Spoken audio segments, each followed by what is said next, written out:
방금 이상한 목소리로 섞였는데 그 부분은 양해 부탁드리겠습니다. 취재부터 뉴스까지 한 큐에 전해드릴 취재 수첩 생생타임즈 시간으로 이어가도록 하겠습니다. 오늘은 더구로의 오소영 기자가 조선업에 관련된 이야기 준비했습니다. 전화로 연결하겠습니다. 기자님 나와 계시나요? 네, 안녕하세요. 지금 주식시장에서도 굉장히 큰 기대를 받는 기업들, 조선 회사들인데 실적이 상당히 좋다고 해요. 이 부분 짚어볼까 하는데 어떤 상황입니까? 네, 조선 빅3라고 불리는 HD한국조선해양과 하나오션, 삼성중공업 모두 연간 흑자가 전망됩니다. 세 회사 모두 연간 흑자를 내는 거는 2011년 이후에 약 13년 만인데요.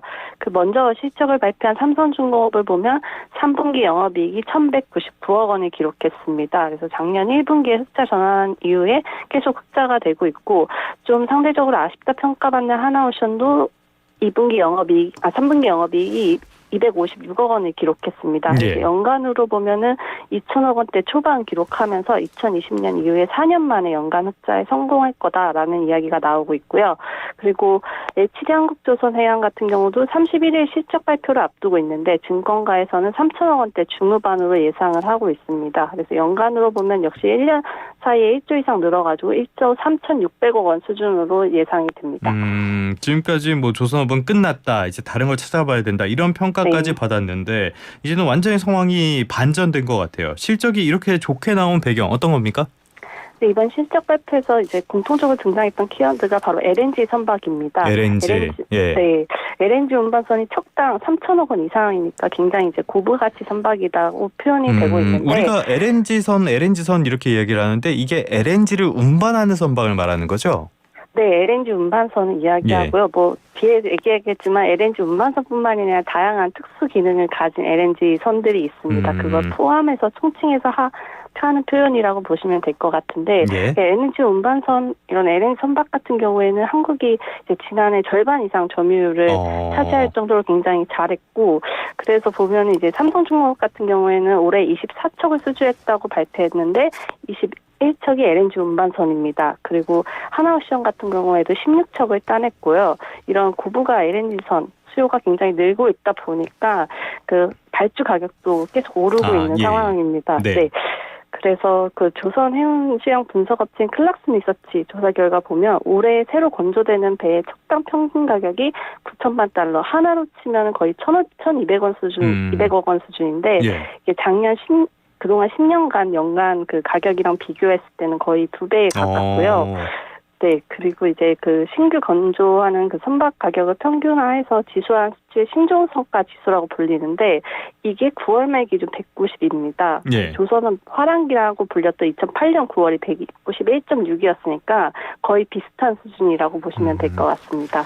그러다 보니까 조선업의 슈퍼사이클에 국내 기업들이 올라탔다, 이런 평가까지 나오는 것 같은데, 아무래도 국내 기업들이 잘하는 거는 말씀해 주신 것처럼 고부가치 선박들, 친환경 선박들, 이런 부분들이잖아요. 당연히 친환경에는 더 많은 기술이 들어가야 될 것이고 우리나라가 잘 만들고 있는 거죠?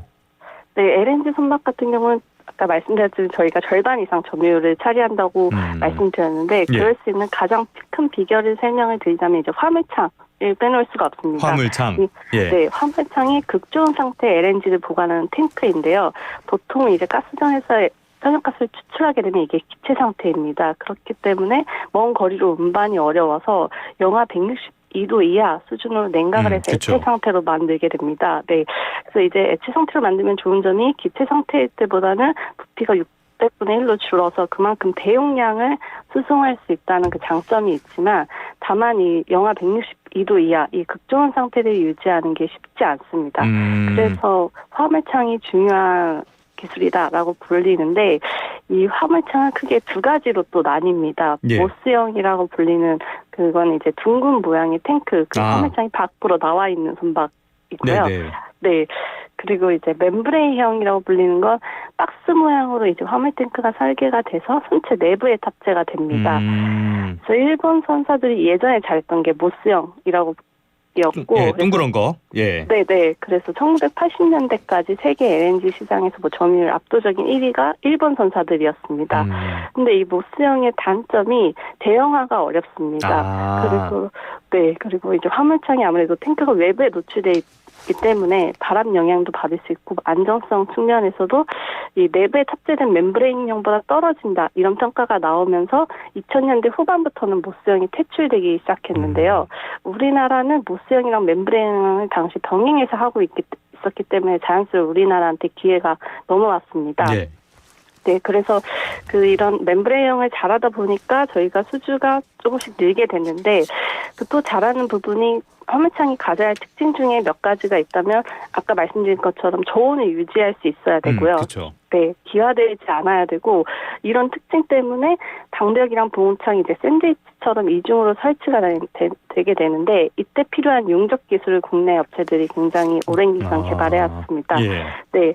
뭐 대표적으로 얘기하면은 HD현대중공업 같은 경우에는 2002년에 세계 최초로 플라즈마 용접 기술을 개발했었는데 이게 플라즈마를 열원으로 활용을 해가지고 용접 속도도 개선하고 뭐 변형도 최소화할 수 있는 기술이라서 세계에서 좀 주목을 받았었고 지금은 로봇까지 이제 투입을 하면서 효율성을 굉장히 높이고 있습니다. 그리고 또 하나 이제 아무래도 배는 파도 영향을 받을 수밖에 없는데요. 그렇죠. 네, 그렇게 되면 이제 탱크가 흔들리고 안에 LNG도 출렁이면서 이 탱크에 영향을 줄 수밖에 없습니다. 이걸 슬러시 현상이라고 부르는데 이 슬러시 현상을 막기 위해서 다양한 연구 개발을 해왔고 그러한 노력들이 전 세계 시장에서 인정을 받고 있습니다. 천연가스라는 거는 끓는 점이 워낙 낮아서 극조원으로 액체로 만들어서 운반을 하게 되는데 이걸 옮기는 게 당연히 극조원이니까 쉬운 일은 아니겠죠. 이런 부분에서 굉장한 경쟁력을 가졌다라고 이해를 해보면 되겠습니다. 그런데 이 다른 것들 그러니까 특수 기능을 가진 LNG선 이쪽에서도 우리나라가 좀 앞서 있다 그러던데 어떤 걸 말하는 겁니까? 네, 아까 말씀드렸던 LNG 운반선은 LNG를 실어 나르는 기능을 갖고 있는 선박이고요. 예. 이 실어 나르는 기능이 더해서 제기화 설비를 탑재한 선박을 LNG 제기화 선박이라고 하는데 이걸 하나오션이 2005년에 세계 최초로 건조했습니다. 제기화라는 게 뭡니까?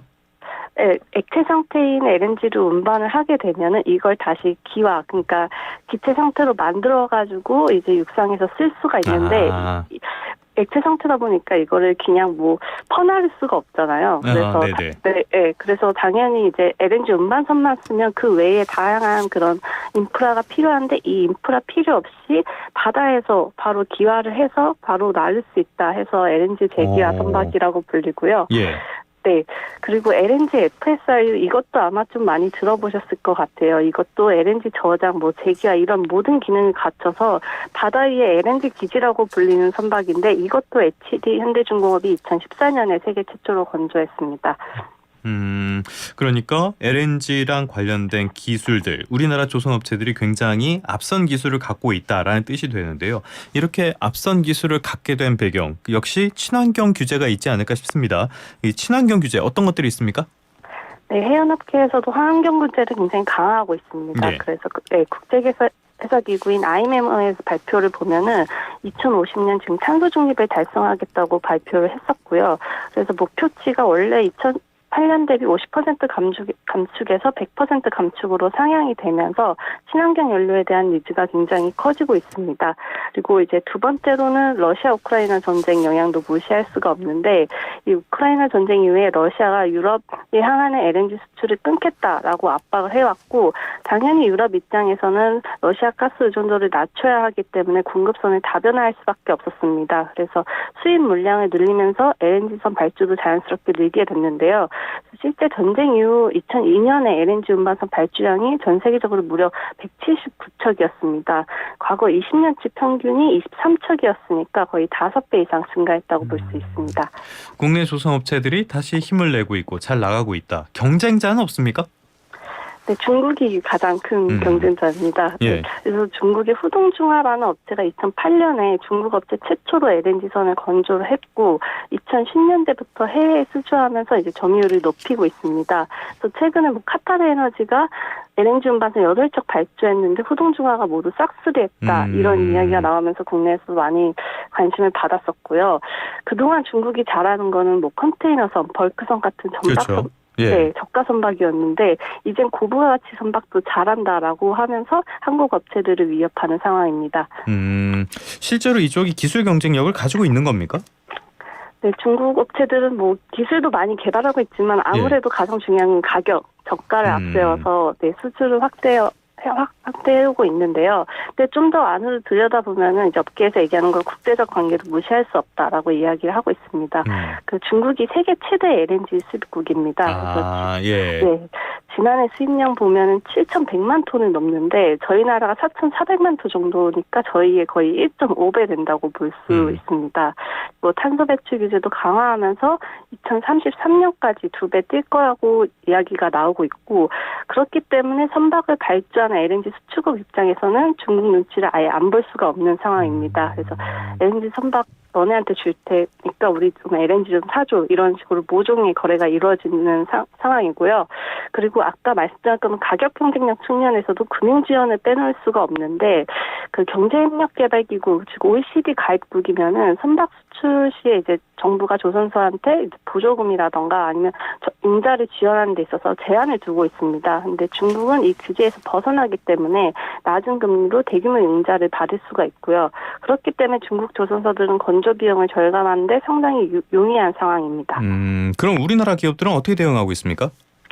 네, 우리나라 기업들은 암모니아, 메탄올, 수소 같은 차세대 친환경 선박 기술을 선점하겠다는 전략을 펼치고 있습니다.